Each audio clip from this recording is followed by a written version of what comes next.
Hey, welcome back to the channel. It's Digitmerc, and it's time we have a little bit of things to talk about.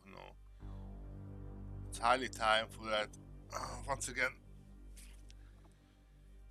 you may all join if you want to. It's like, hey, weekly, every 2 weeks type of content, and yeah, things talk about. Been having him setting up in motion. Things that have been occurring, things are in plan, things a bit that have been in my mind that needs to get away. And yeah, if you have any like topics to suggest, you may add it down in the comments section below. I might have a look if it was synchronized with my likings or with my no. Otherwise, let's hop in with today's debut, right? So let's talk about first about the long-awaited topic that I've been hindering for some time, since it was the first time when I started off talking about that one particular discussion. I could not complete it because it was two that I have mentioned in that debut. I haven't played it back then. I haven't tried it, and obviously it was missing piece, and therefore I could not. But since I have able to do that, I let myself be like stay open-minded. I tried it. I actually decided to consider to try Guild Wars 2. It has been now since actually a month ago since I started Guild Wars 2. Or since I've tried it and went into it almost fully, and I must say, damn, it was such an experience. Even though it just been a month, about a month, yeah, but it's already so much already that I've encountered this. I have encountered to with that I'm able to freely to speak about, add it to my subject, to my content, and add a little more layers to today's current topic, right? Well, first and foremost, it's about the pillars of the current MMORPG genre. You had World of Warcraft, you have Final Fantasy 14, you have Elder Scrolls Online, and you have today's Guild Wars 2. Back in, these are today's four pillars of the current modern MMORPGs that will dictate the future of the MMORPGs for the next decade or decades, even. Before that, the whole game was a different league. So basically, when World of Warcraft launched first with Vanilla WoW, it was a whole different league. Every other MMORPG that have tried to compete with it, that have existed before and came after, and so on, they actually have tried and have kind of failed. Yeah, you had like EverQuest, you had Nevernights Winter, you had Gothic, you had Warhammer Online, you had the free version, free-to-play version, Runes of Magic, you had Allots Online, you had Ions or Aeons, you had Guild Wars 1, you had, even Ragnarok Online, but Ragnarok is has a self-centered piece of IP that I think does not need to be compared with others. So that's great. It makes what is just unique about it, and there's excused for that. Otherwise, all the other ones that have come and failed. Even the cover online that I've liked back then very much. Cover Online was like great, yeah, it has very fun potential, but at the same time it had these two or three variables between a free user, a half premium user, and a fully complete sub user. makes it always much more different and advanced than the just normal free-to-play user. And yeah, something like this is just throwing off the table. Even the gameplay is fun. But it's coming back to the original debut, no? Basically, um, yeah, we one tried to compete with World of Warcraft, have failed in different ways, art and ways, But then when World of Warcraft hit its own, let's say, shut on the internet knees, hindered the player base and so on. Everything was just going down the drain slowly. After also then of course the merger with Activision Blizzard occurred, after shortly on Cataclysm era, and then obviously the whole changed slowly as well in the time. Whereas World of Warcraft became just completely different of what it used to be. Let's say World of Warcraft until World of Warcraft after the Lich King, it was like the pinnacle, the peak, and then started to decline slowly after the Lich King, somewhere around the end of something around Cataclysm and onwards from Mists of Pandaria and all the way towards Shadowlands, and yeah. And despite all the changes and so on that has been World of Warcraft endured, as I said, other games that have been coming, tried to compete, have failed, but some others, at the same time, the king that was the king of the MMORPG, and even that did not last, but then has actually managed to, had to step down a little bit. Had to step down and say, let's say, yep, we cannot go like this forever. The competitors have learned how to approach with different approaches now. So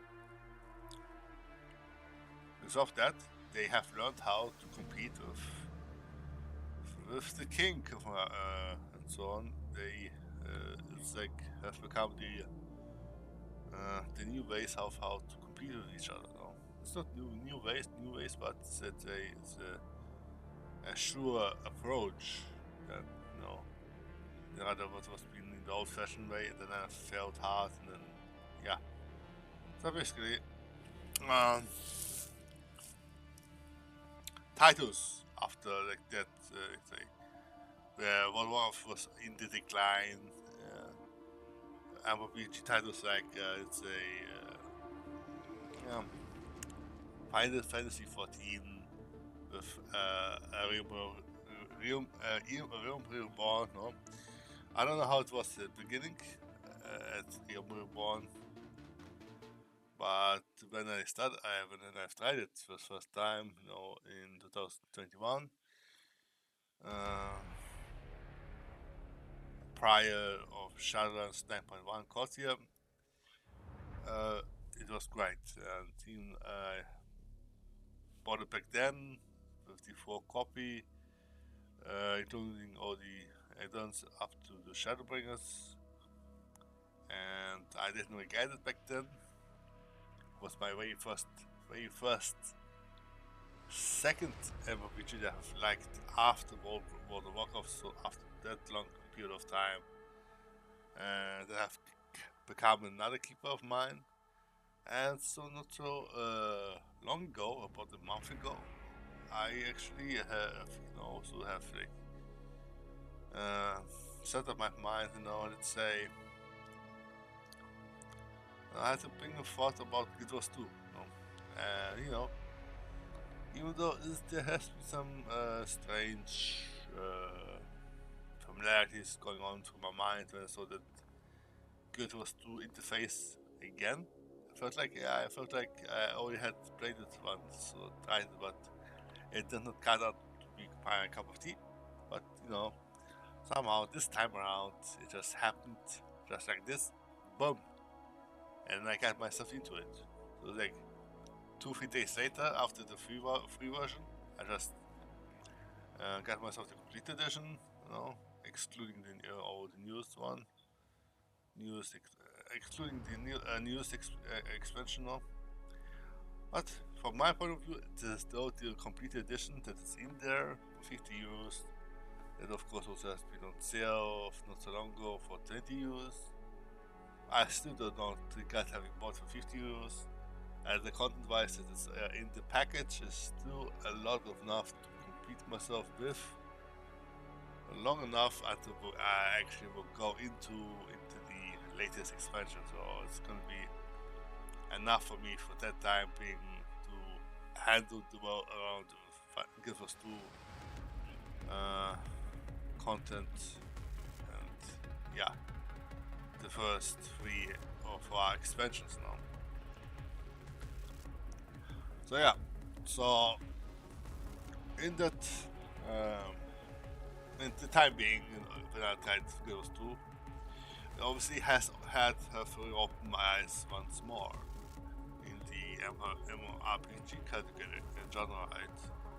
It's like Final Fantasy 14 was already great, but then Guild Wars 2 even more, like say greater what it has to offer and what it is like, and despite of having this playtest, let's say about a month, around a month, or exactly a month, I barely scratched the surface yet of its peak gameplay or end game content or something like this.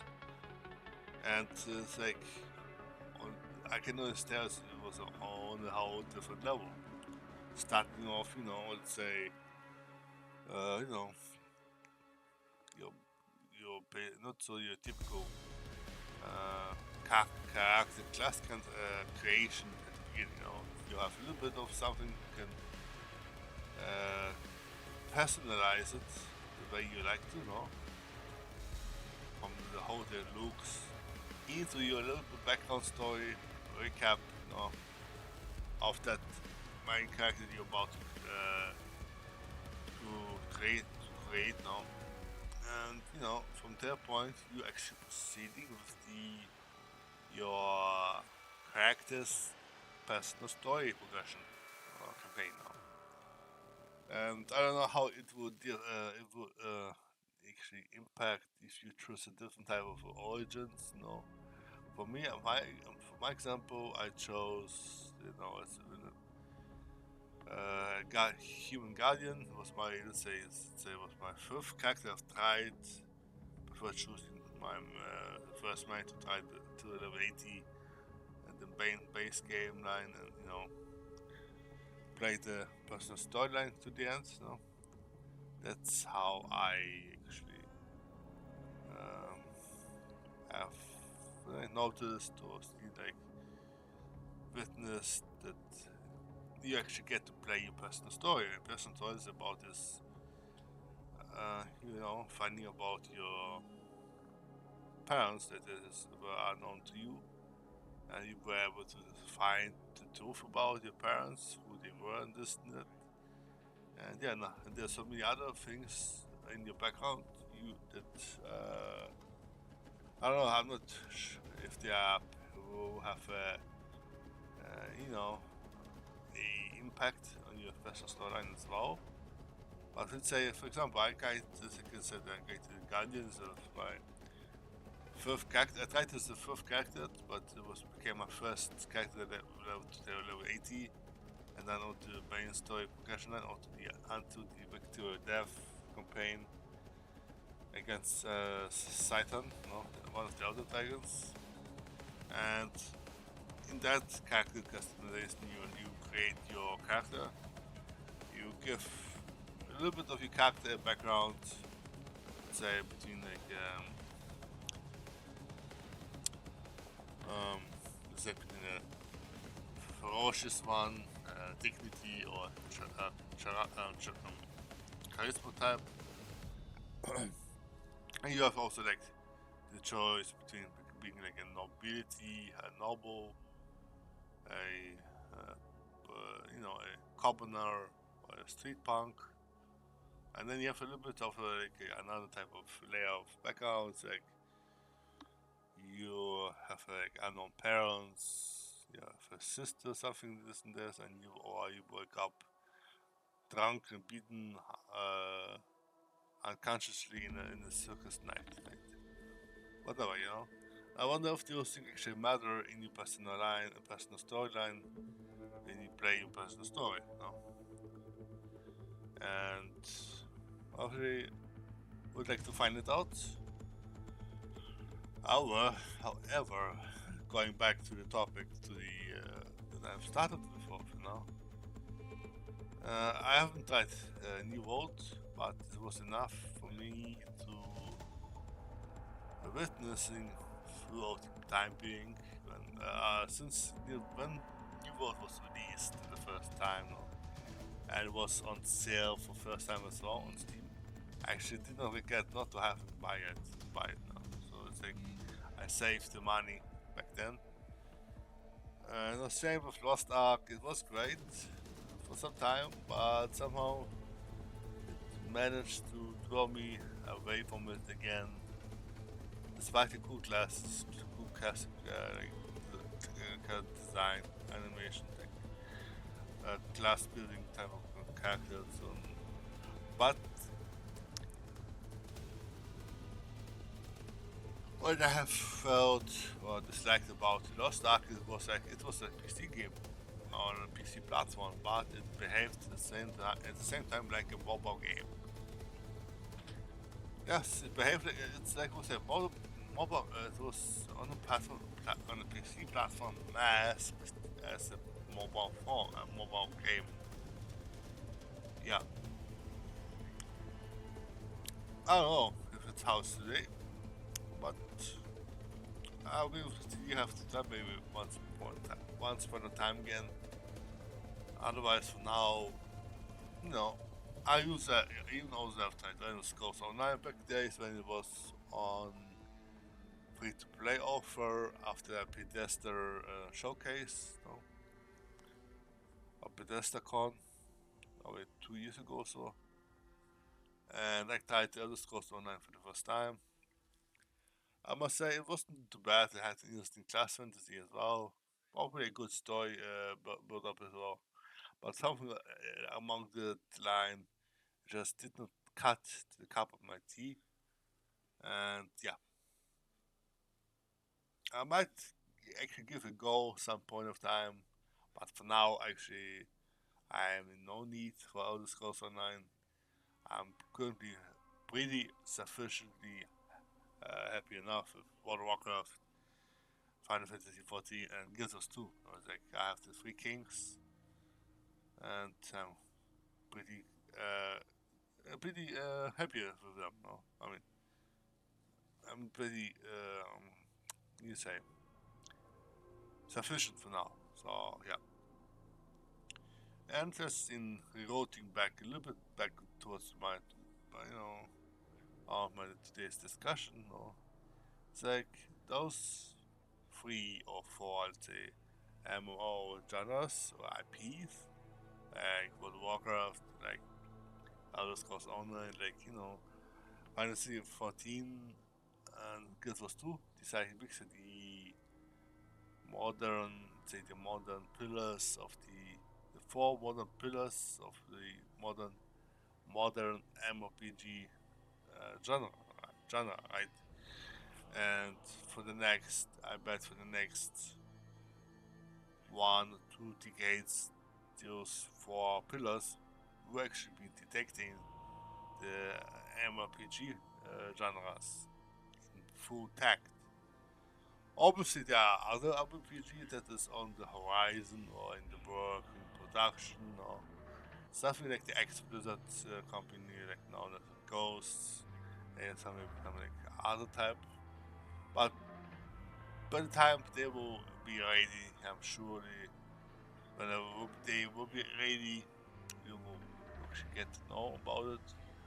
But until then, there might be become eventually a fifth major MMORPG pillar that will become the pillar of Pentagon. You know, But until then, it's just gonna be those four. It's just gonna be the big four ones, that will, he'd say, competing with each other instead of taking one down forever. It's like Goku Vegeta, instead of having one of them dead, they prefer have them alive, and so you that can rival, compete with them or with each other, and become stronger and stronger even after what becomes strong enough. I mean, anyway.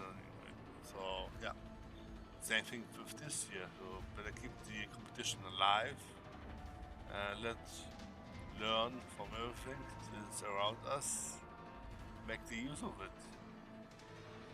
So there you have it. That's the today's modern pillars of MMORPG.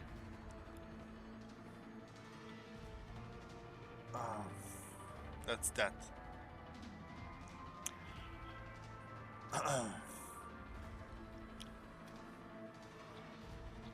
So what if? Let me know. Let me know down in the comments below. What's your, let's say, among these four MMORPGs, your favorite ones? Is it World of Warcraft? Is it Elder Scrolls Online? Is it Fantasy 14? Is it Guild Wars 2? I'm curious to see what's like the numbers. Yeah. Anyways, that's that.